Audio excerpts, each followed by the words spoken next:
All right, I'm splitting up these chapters of, uh, of Michael Armstrong Factory Boy because they're kind of long, and I've had a very slow day. Well, a day of other stuff. So yes, let's talk about the first half or so of chapter 8, where they Michael comes back to the dining room and Martha's there reading some Shakespeare, which is like she has a little pocketbook of Shakespeare, which she'd been reading, which really reminds me of her son talking about how that was the only thing that was available for him to read.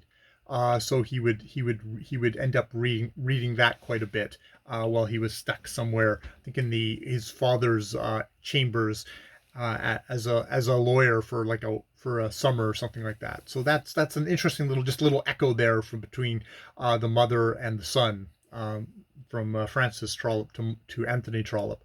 Um, but yeah, she loads up his basket, and he really wants to go visit his brother in the factory. But can I take off these clothes first? And he says like, well, why would you do that? And it's like he's afraid it would separate himself too much from his brother. His brother would feel alienated from him.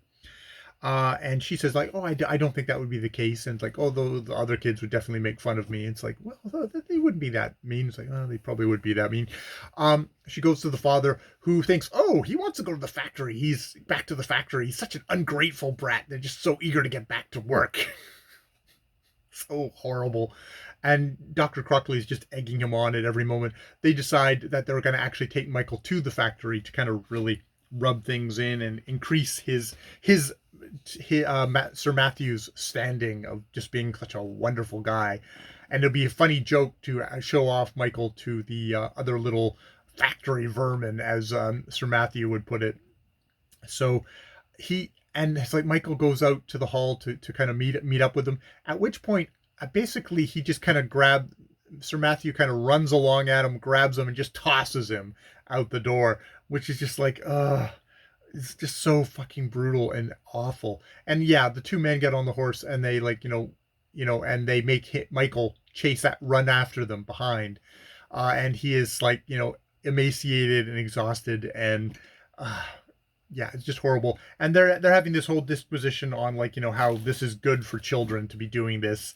And it's interesting because Martha earlier does actually have a lot of those things in her head from her father, that the factory children should be grateful that they're getting money, like, that children in other parts of the Dominion aren't getting money for working in factories. I guess they're just slaves. So like, why are they being so kind of lazy and ungrateful? So yeah, even Martha, the most sympathetic character, at least at this point, who's never seen the factory, I think key is like she's never seen the factory. She hears it's very dirty, which is odd because the cotton is so white. Um, so they're gonna, yeah. So they yeah, he slashes at Michael when he slows down, when he won't think with his riding crop, a couple of whacks across the shoulder, and he's just like starting at his giant horse, coming at him each time. It's just so horrible, so horrible. And yeah, yeah, and so where I leave it, they're talking about how Sir Matthew's like, because he's got such a yes man, it's like, oh, actually, I think I'll get you to do regular appointments to check on the children, because I'm getting a lot of grief about the kind of the health of these little ungrateful brats, who are obviously much better off in my factory than they would be like, running around starving. So yeah, he's going to install them, and they're like, oh, I'll write a book about it, about how there's difference in physiognomy. Like basically, poor children are much better suited to being like worked to death.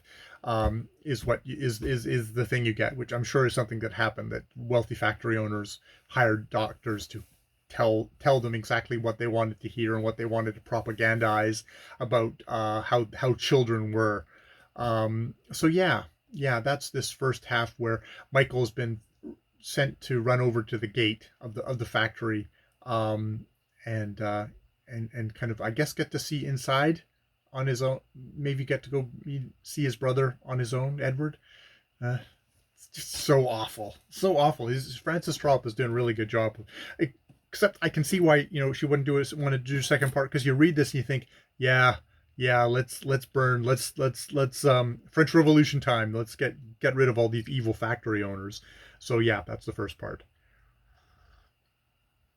The first part of Chapter 8 of Mchl Armstrong, Factory Boy. The Life and Adventures of Mchl Armstrong, Factory Boy.